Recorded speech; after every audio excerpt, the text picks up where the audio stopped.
What happens when a man who can buy anything sits down in a restaurant he secretly owns, pretending to have nothing? He orders a $300 A5 Wagyu steak, a quiet luxury he can easily afford. But his worn-out jacket and tired eyes tell a different story. To the staff of the Gilded Steer, he's just another lonely customer, perhaps spending his last dollars on a forgotten dream. But to one waitress, a young woman named Sarah, he is something more. A risk, a last hope.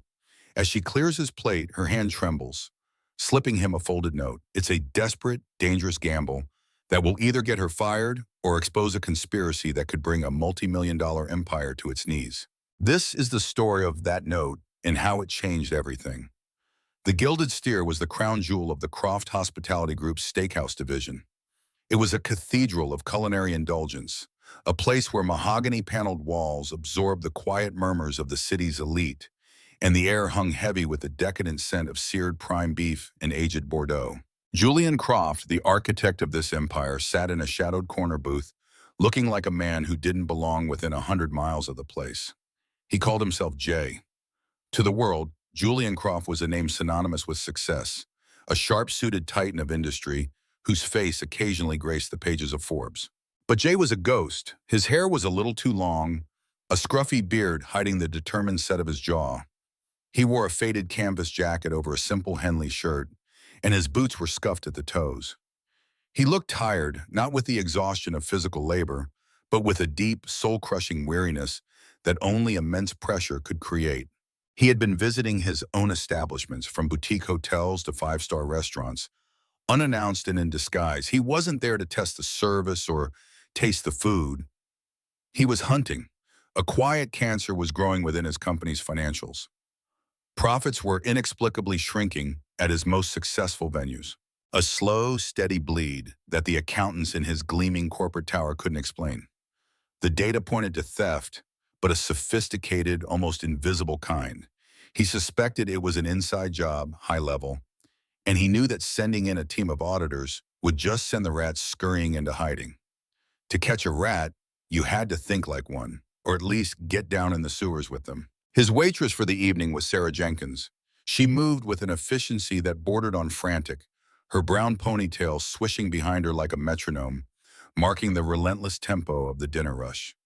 There were faint lavender shadows under her eyes, but her smile, when she offered it, was genuine. Julian watched her carefully. He had a knack for reading people, a skill honed in countless boardrooms. He saw the subtle tension in her shoulders, the way her gaze darted towards the manager's office every few minutes. She wasn't just busy, she was stressed. Stressed in a way that felt different from the normal pressures of the job. "Ready to order, sir?" she asked, her pen poised over her notepad. "I'll have the A5 Wagyu ribeye cut, medium rare," Julian said, his voice a low rumble, "and a glass of water. No ice." Sarah's pen froze for a fraction of a second. The A5 Wagyu was their most expensive item, a cut of beef that cost more than her weekly grocery bill. It was an order completely at odds with the man in front of her. She'd pegged him as a burger and a beer customer, someone nursing a single drink for hours. Her eyes flickered from his worn jacket to his face, searching for a sign that he was joking. She found none. "Excellent choice, sir," she recovered smoothly, scribbling it down. "That's a 16-ounce cut." "I know," he said, offering a small, tired smile. As she walked away, Julian saw the general manager, Marcus Thorne, intercept her near the service station. Marcus was exactly the kind of manager Julian typically avoided hiring. Slick, overly confident, with a smile that never quite reached his cold, calculating eyes. He wore his suit like armor and his Rolex like a weapon. Julian watched them speak, too far away to hear, but close enough to read the body language. Marcus gestured dismissively towards Julian's table. Sarah shook her head, her posture defensive. Marcus said something else, sharp and final, and clapped her on the shoulder in a gesture that was meant to look friendly, but was anything but. Sarah returned to her duties, her professional smile now painted on, a fragile mask over a fresh layer of anxiety. For the rest of the meal, Julian observed, he saw how Marcus stalked the floor, less a manager and more a warden. He saw the hushed, nervous conversations between the bussers and the bartenders. He noticed the new hostess, a young girl who looked barely out of her teens, flinch when Marcus walked past her. The atmosphere was thick with a low-grade fear. This wasn't the welcoming high-end establishment he had envisioned. It was a fiefdom. The steak arrived, a masterpiece of culinary art, its marbled fat rendered to perfection. It was objectively one of the best things he had ever tasted, but the flavor was soured by the oppressive feeling in the room. He ate slowly, methodically, his mind processing every subtle clue. When Sarah came to clear his plate, the restaurant was beginning to thin out. Her movements were hurried, almost clumsy. "Was everything to your satisfaction, sir?" she asked, her voice barely a whisper. "It was perfect, thank you," Julian replied, looking directly at her. He saw a flicker of something in her eyes, desperation, maybe even a plea. He paid the bill in cash, leaving a $50 tip on the nearly $400 check. It was a strange amount, neither a standard percentage nor a conspicuously large sum. It was just enough to be noticed. As Sarah reached for the billfold, her hand brushed against his. Her fingers were cold. He watched as she expertly cleared the remaining items, but her movements were different now. There was a deliberate, almost furtive quality to them. As she picked up his folded linen napkin from the table, her hand concealed it for a moment longer than necessary. She turned away. Julian's eyes narrowed. He looked down at the table. Tucked beside the salt shaker where the napkin had been was a small, tightly folded piece of paper torn from her order pad. It hadn't been there a moment ago. His heart began to beat a little faster. With a practiced casualness, he palmed the note, his fingers closing around the small, dense square of paper. He waited until he was outside, standing in the cool night air, the sounds of the city a distant hum. Under the amber glow of a street lamp, he unfolded the note. The handwriting was neat but clearly rushed. The message was short, cryptic, and sent a jolt of adrenaline through his veins. "They're stealing more than just tips. The numbers are a lie. If you want the truth, meet me, alley behind the kitchen, 30 minutes after close. Come alone." Julian Croft stared at the words, the tired facade of Jay melting away to reveal the sharp, focused mind of a CEO on the hunt. He had come looking for a problem in the spreadsheets. He had just found a person, and that, he knew, was infinitely more dangerous and far more important. The alley behind the Gilded Steer was a narrow, uninviting chasm between brick buildings.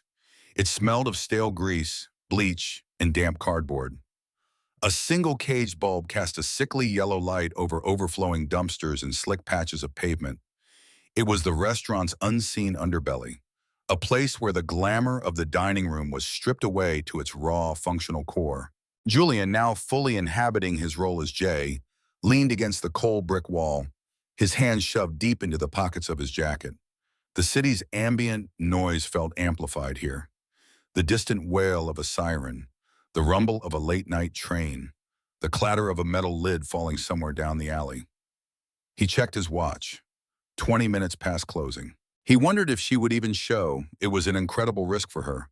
For all she knew, he was a journalist looking for a scoop, a disgruntled ex-employee, or worse, one of Marcus Thorne's cronies testing her loyalty. Then he heard it, the squeak of a heavy steel door, followed by light, hurried footsteps. Sarah Jenkins emerged from the shadows, hugging a thin cardigan around her server's uniform. She looked smaller out here, stripped of the professional armor of the restaurant floor. Her eyes, wide and luminous in the dim light, darted nervously from side to side before landing on him. "You came," she breathed, a small cloud of vapor escaping her lips. "You gave me a reason to," Julian said, his voice calm and even. He didn't move from his spot, wanting to give her space to show her he wasn't a threat. She took a hesitant step closer, clutching her arms as if for warmth, though the night was mild. "I'm sorry, this is crazy. I've never done anything like this before. I saw you, the way you were watching everything. You ordered the Wagyu, but you don't look like our usual clientele. I thought maybe you were someone who could help, a food critic, a journalist, I don't know, someone who sees things." "I see things," Julian confirmed. "Tell me what you see, Sarah." Using his name would have been a mistake. Right now, he was just Jay, a stranger who seemed trustworthy. It was a role he had to play perfectly. She took a deep breath, the words tumbling out in a rushed, anxious torrent. "It's Marcus, the manager. He's running the place like his own personal bank. It started small, voids on the register for cash sales. He'd blame it on a server error, but it always happened on his shifts. Then it got bigger. She paused, chewing on her lower lip. We have a busser, Leo. He's on the schedule every Friday and Saturday night, our busiest shifts. He gets paid full hours plus a cut of the tip pool. The thing is, Leo doesn't exist. I've worked here for 2 years. I've never met him. No one has. But his name is on the payroll and his check gets cashed every week. Julian remained silent, his expression unreadable. A ghost employee. It was a classic brazen scheme. It accounted for some of the bleed, but not all of it. That's not all, Sarah continued, her voice dropping lower. The liquor. He gets deliveries from our official supplier, Croft Vendors. But there's another delivery late at night from a van with no markings. I saw it one night when I was leaving late. They were unloading cases of vodka and whiskey, the cheap stuff. The next day, our premium bottles behind the bar, the Grey Goose, the Macallan, they feel lighter. I think he's having the bartenders refill the premium bottles with cheap liquor, and he's pocketing the difference from the fraudulent inventory orders. This was it. This was the sophisticated fraud the accountants couldn't see from their spreadsheets. It was a multi-layered scam that attacked cash sales, payroll, and inventory simultaneously. It was audacious, and it required accomplices. Why are you telling me this? Julian asked, his voice soft but piercing. This is your job. You could lose it.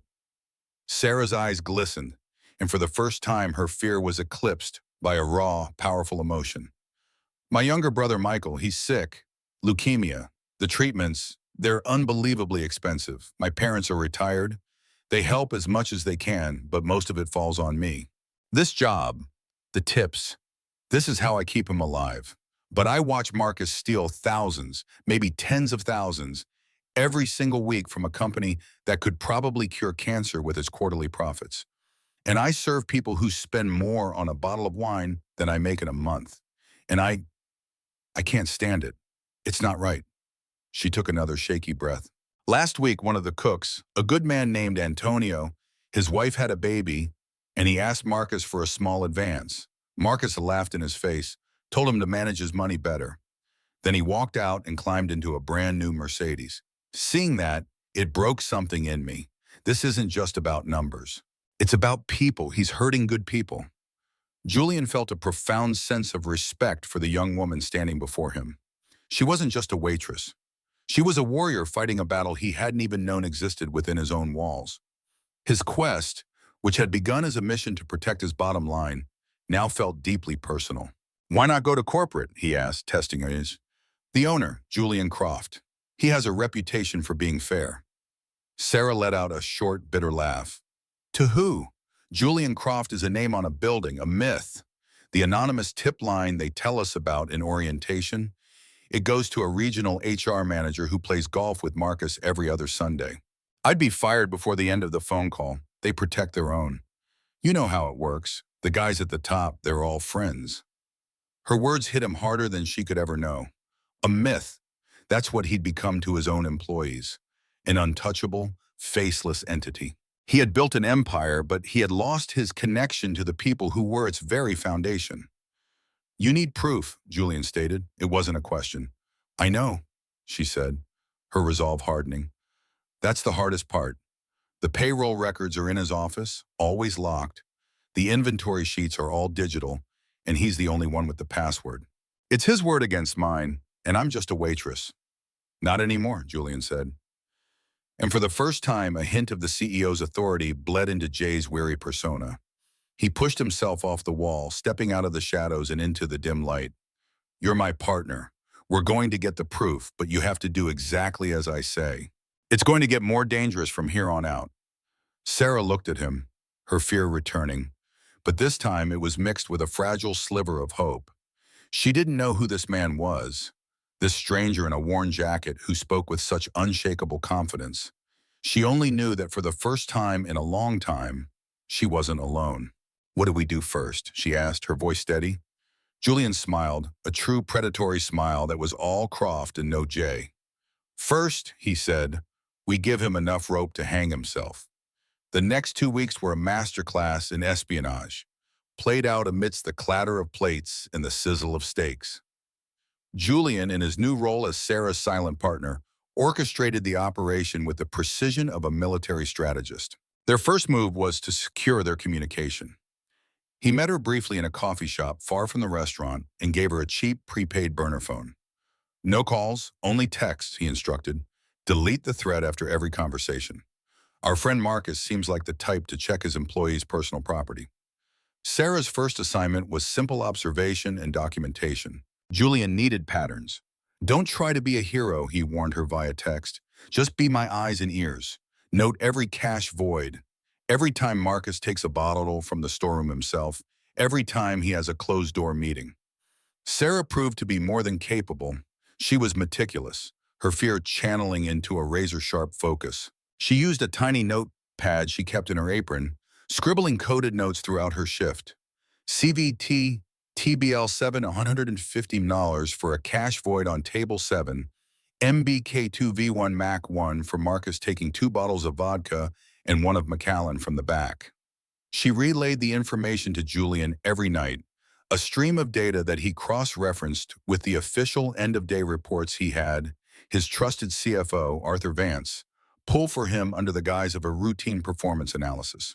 The discrepancies were glaring. On nights Marcus managed, the cash sales reported were consistently 15 to 20% lower than on nights he was off, even though the customer traffic was the same or higher.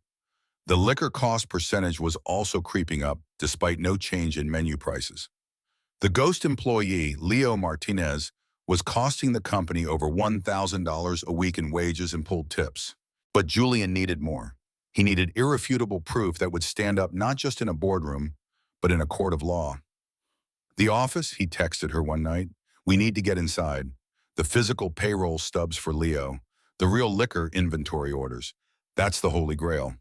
Sarah's reply was instant. Impossible. He keeps it locked. He has the only key. Every lock has a key, Julian texted back. We just have to find a different door. What's the cleaning schedule? The plan they devised was audacious. The Gilded Steer used an external cleaning crew that came in from Tuni, Samam and 5 Aquam, and Julian, through Arthur's discreet inquiries, learned that the crew supervisor, a man named Henderson, had a weakness for poker. It was a long shot, but Julian had built his empire on calculated risks. Using a different disguise, this time a slick, talkative salesman named Rick, Julian found his way into Henderson's regular underground poker game. He spent 2 nights losing, building a rapport, making himself seem like a fool with more money than sense. On the 3rd night, he let Henderson beat him in a huge pot, a pot worth more than 2 months of the man's salary. As Henderson raked in the chips, euphoric and indebted, Julian made his move. Listen, I need a small favor, Julian said, clapping him on the back. A buddy of mine is a health inspector. He needs to do a surprise late-night spot check at one of my clients' places. The Gilded Steer needs 10 minutes alone in the manager's office. No one can know. It would be a huge help to me. The combination of gratitude and the implied authority of a health inspector was enough. Henderson agreed without a second thought. The following night, Sarah's role was critical. Her final text to Julian before her shift began was, "My hands are shaking." Julian's reply was firm. "You've got this. You're stronger than you think." At 1:30 a.m., half an hour before the cleaning crew was due to arrive, Sarah accidentally spilled a full tray of coffee and cream in the hallway right outside Marcus's office. It was a sticky, foul-smelling mess. She apologized profusely to the closing busser, insisting she would stay late to clean it up herself. "Marcus would kill me if he saw this in the morning," she said, her voice laced with believable panic. Her performance bought her the time and solitude she needed. At 2:05 a.m., Henderson let Julian, dressed in a plausible inspector's uniform, in through the back. While Henderson kept the rest of his crew busy in the main dining room, Julian made his way to the office. The door was locked as expected. He didn't pick it. He used a set of keys Henderson had borrowed from the master ring. The office was just as he'd imagined, ostentatious and impeccably neat. He went straight for the filing cabinet. It was locked. He didn't have time to force it. He turned to the desk. Under a stack of invoices, he found what he was looking for, a small leather-bound ledger. He flipped it open. It was Marcus's real record book, page after page of handwritten notes detailing the true cash earnings versus the doctored numbers he entered into the system. It was arrogant. It was stupid. It was perfect. He used a specialized app on his phone to quickly photograph every single page. Then he moved to the computer. He inserted a small USB drive, a piece of hardware designed by his company's cybersecurity team. In less than a minute, it copied the entire contents of the hard drive. Every email, every spreadsheet, every hidden file. He was about to leave when he saw it, a framed photo on the corner of the desk. It was Marcus arm in arm with another woman at a golf tournament. Julian froze. He knew her. It was Eleanor Sterling, his regional director of operations for the entire Western Territory. The woman he had personally promoted 3 years ago. A cold dread washed over him. This wasn't just a corrupt restaurant manager. This was bigger. Eleanor was Marcus's direct superior. She was the one who was supposed to be overseeing him, auditing his performance. The person Sarah said played golf with him. The HR line went to her regional department. She wasn't just ignoring the theft. She had to be in on it. This was a conspiracy that reached into the upper echelons of his own corporate structure. He took a photo of the picture on his phone. He grabbed the USB, relocked the door, and was gone in less than 10 minutes. He met Sarah in the alley an hour later. She was pale but calm. "Did you get it?" she whispered. "I got more than I bargained for," Julian said, his voice grim. "This isn't just about Marcus anymore. He's a symptom. The disease is higher up the food chain." He showed her the picture of Marcus and Eleanor Sterling on his phone. Sarah gasped. "That's Eleanor," she said. "She comes in once a month. Marcus always treats her like royalty. They have these long, closed-door meetings. I always thought it was just a corporate visit." "It was a business meeting," Julian said darkly.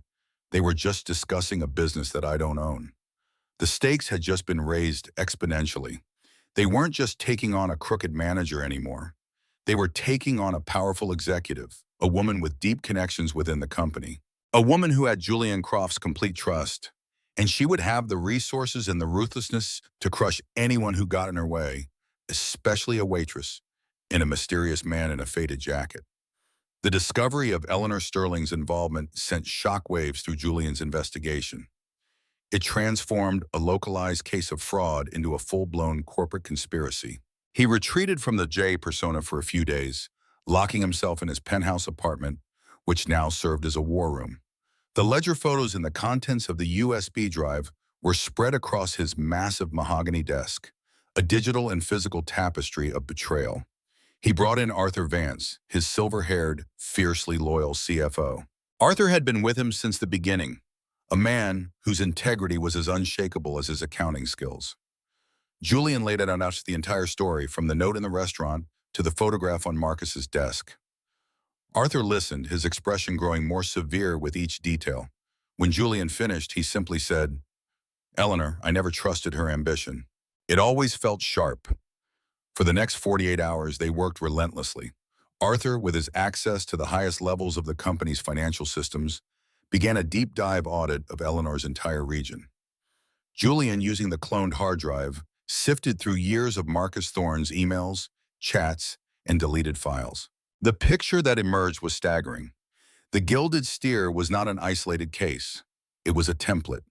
Marcus was Eleanor's protege, and she had placed managers like him in at least 4 other high-volume establishments across 3 states. They were all running variations of the same scam: ghost employees, liquor substitution, and cash skimming, all meticulously coordinated to fly just under the radar of standard corporate audits.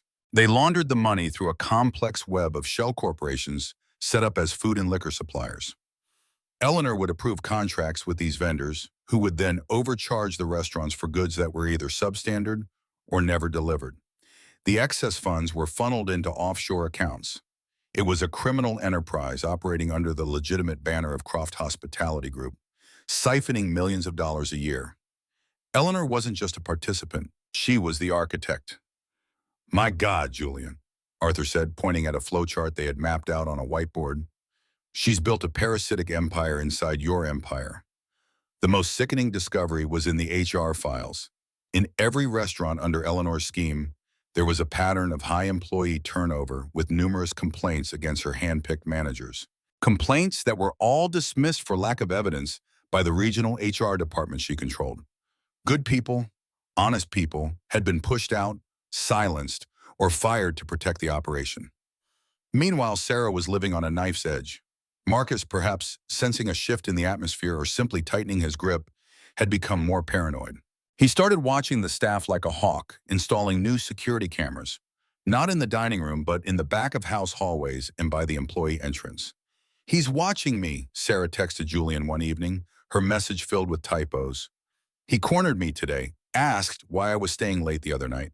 I told him again about the coffee spill. I don't think he believed me.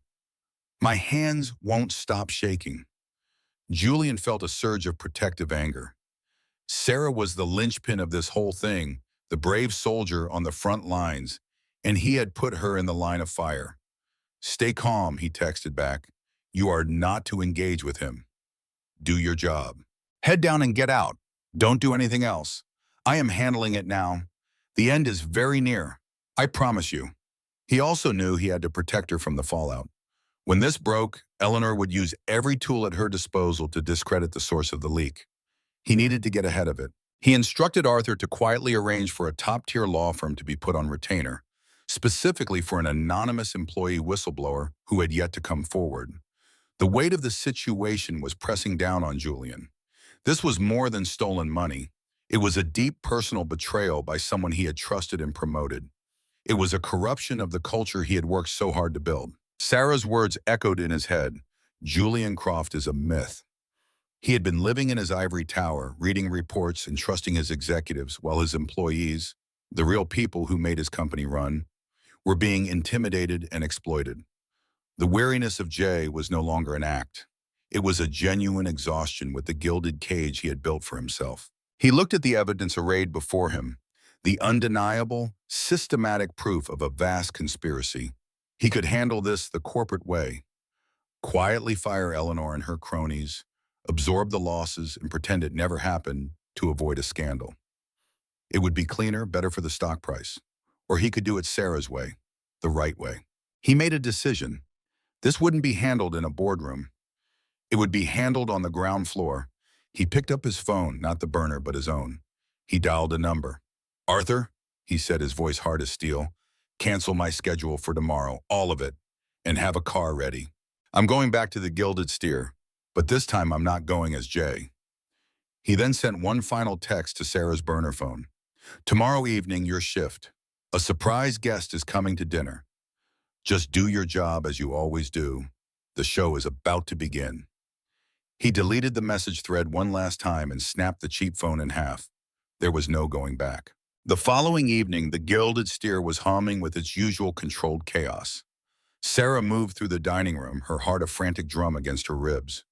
Julian's text had been both a promise and a threat, and the anticipation was a knot of acid in her stomach. Marcus was in a particularly foul mood, stalking the floor and snapping at the staff for minor infractions. He seemed to be zeroing in on her, his eyes following her every move. The front doors opened and a different man walked in. He wasn't Jay, the weary traveler. This man stood tall, his posture radiating an effortless and absolute authority. He was dressed in a bespoke charcoal gray suit that fit him like a second skin. His hair was perfectly styled, his jaw clean-shaven, and his eyes, clear and piercing, swept across the room with an owner's gaze. It was the face from the company's website, the face from the business magazines. It was Julian Croft. He was not alone. Flanking him were two other men, his CFO, Arthur Vance, and a formidable-looking man Sarah didn't recognize, who was clearly his head of security. A hush fell over the front of the restaurant. The hostess froze, her mouth slightly agape. Marcus Thorne, who had been berating a busser near the service station, stopped mid-sentence. His face went through a rapid series of emotions. Confusion, then shock, then dawning, sickening horror as he recognized the man who owned the very ground he was standing on. "Mr. Croft," Marcus stammered, rushing forward, his slick composure shattered. "What an honor. We weren't expecting you. If I had known, I would have prepared." I'm sure you would have, Marcus, Julian said, his voice dangerously quiet but carrying across the suddenly silent room. He didn't look at Marcus. Instead, his eyes scanned the restaurant until they found Sarah, who was standing frozen by a table, a water pitcher in her hand. For a single fleeting moment, his gaze met hers, and he gave an almost imperceptible nod. It was all the confirmation she needed. It was happening. I've asked my regional director, Eleanor Sterling, to join us, Julian continued, turning his cold gaze back to the now sweating manager. She should be here any minute. We have a few things to discuss. My office, I believe. He gestured towards the manager's office without waiting for a reply and strode past Marcus's as if he were a piece of furniture. Arthur and the head of security followed, leaving Marcus standing dumbfounded in the middle of the dining room. Sarah could feel the eyes of every staff member on her, and they had all seen that small nod, that moment of recognition between the billionaire owner and the quiet waitress. They didn't understand it, but they could feel its significance. Minutes later, a flustered Eleanor Sterling arrived, her usual air of cool authority replaced by a nervous energy. "Julian, what a surprise visit," she said with a forced, brittle smile. "You should have let me know you were in town." "I wanted a more authentic picture of the operation, Eleanor," Julian replied from behind Marcus's desk, where he now sat as if it were his throne. He gestured for her to join Marcus, who was standing stiffly in the corner. "Please close the door." Through the small glass window in the office door, Sarah and the other employees watched the silent, tense pantomime unfold.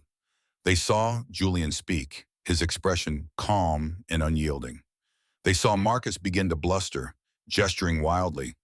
They saw Eleanor adopt a look of concerned indignation.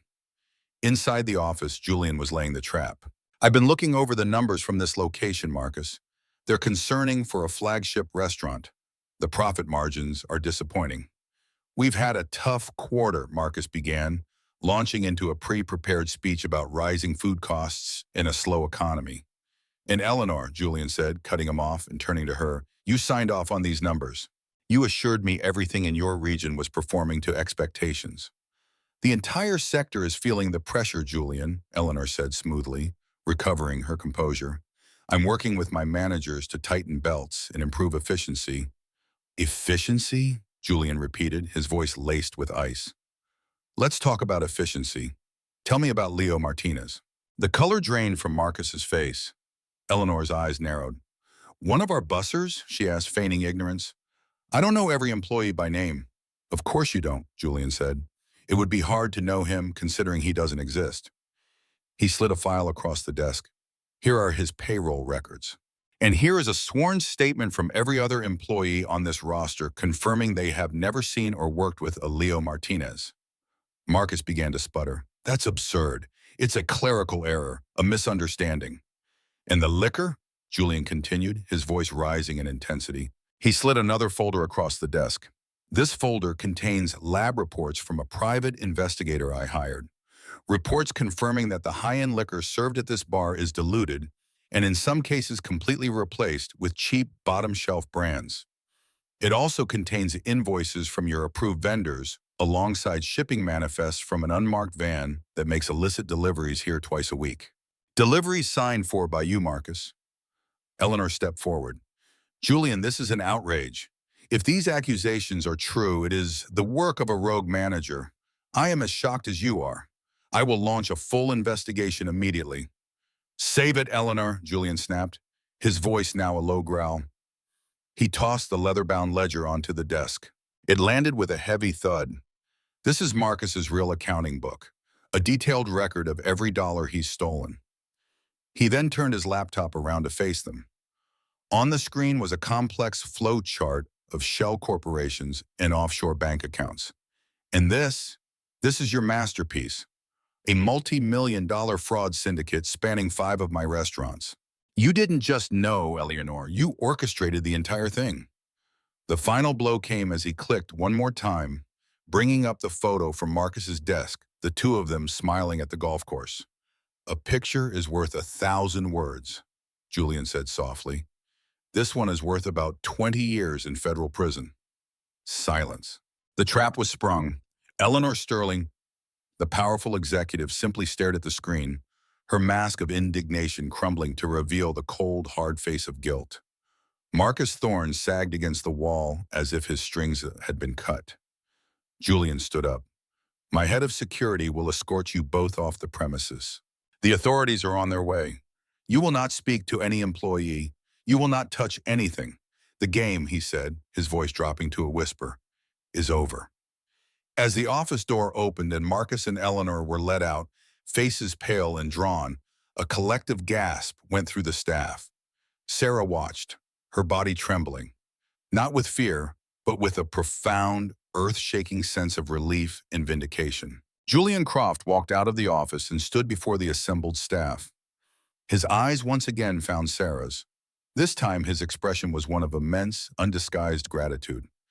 As of this moment, he announced, his voice ringing with authority, this restaurant is under new management. My management. In the chaotic aftermath of the unmasking, a strange calm settled over the Gilded Steer. The departure of Marcus Thorne and the presence of Julian Croft himself had completely altered the restaurant's atmosphere. The oppressive cloud of fear had lifted, replaced by a buzzing mixture of shock, confusion, and hope. Julian, with Arthur Vance at his side, addressed the entire staff in the main dining room. He spoke with a candor and humility that none of them expected from the mythical billionaire. He apologized. He apologized for letting such a toxic culture fester under his watch, for being so disconnected from their reality that it took an extraordinary act of courage from one of them to bring the truth to light. I built this company on the principle of integrity, he said, his gaze sweeping over their faces. Tonight I saw that principle betrayed by those I put in power, but I also saw it exemplified by the people who truly make this place run. He announced that every employee would be receiving a bonus paid for out of his personal account as compensation for the tips that had been skimmed by the ghost employee. He promised a full operational review and a new management team that would prioritize their well-being.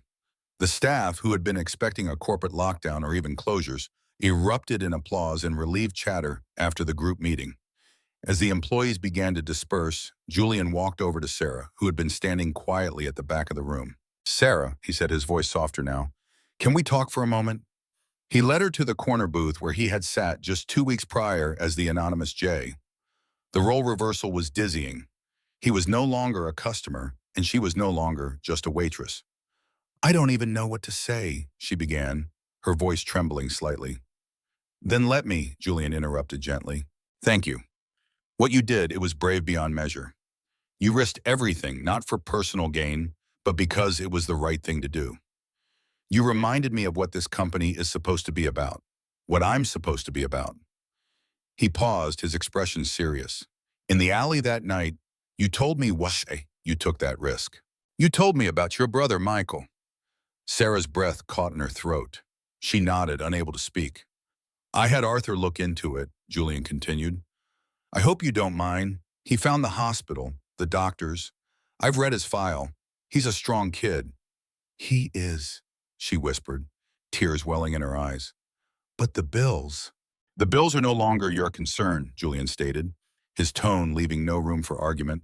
As of this morning, you and your entire family are covered under the Croft Hospitality Group's executive-level health insurance plan.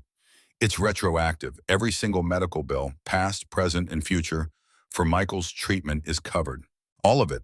He will have access to the best specialists, the best clinical trials, whatever he needs. Your only job now is to be his sister. Sarah stared at him, speechless. The weight that she had been carrying on her shoulders for years, a crushing, suffocating burden, suddenly evaporated.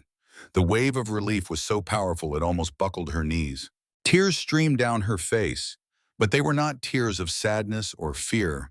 They were tears of pure, unadulterated gratitude. I can't.